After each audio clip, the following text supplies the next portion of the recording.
Subscribe now and press the bell icon. Never miss an update.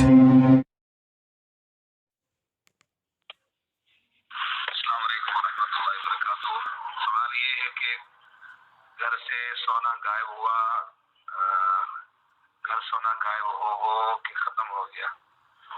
अभी चांदी गायब हो रही है घर में से। तो दूसरा में से ये है कि साथ पैसे भी होते हैं वो नहीं जाते, बस सोना का पहले अब आहिस्ता आहिस्ता वो घर से चांदी जा रही है।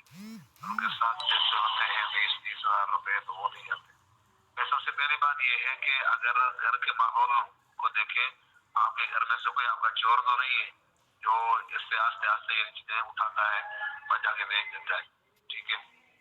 क्योंकि पैसे जो है ना वो जल्दी पकड़े जाते हैं, सोना चांदी वगैरह जो होता है वो जल्दी पकड़ा नहीं जाता, क्योंकि उसकी जरूरत जब पड़ती है तो उसको निकाला जाता है।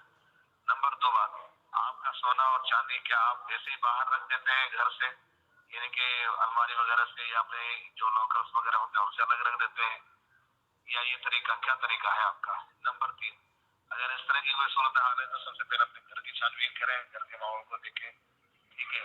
और अगर ये सब चीजें हैं कि आपने लॉक किया हुआ है उसके बावजूद भी चोरी हुआ है या इस तरह की हरकतें हुई है, तो फिर आप ये करें कि जिस चीज के अंदर आप उसको सोने को चांदी को या पैसों को रखते हैं उसको बंद करके अच्छी तरीके से किसी अच्छी चीज में बंद करें और फिर उसको ताला लगाएं और फिर उसके ऊपर आयत कुर्सी पढ़ के बंद कर दें और अपने घर के दरवाजों को बंद रखें, किसी को बताया ना करें। आइंदा इंशाल्लाह ये एहतियात करें, आयत कुर्सी पढ़ कर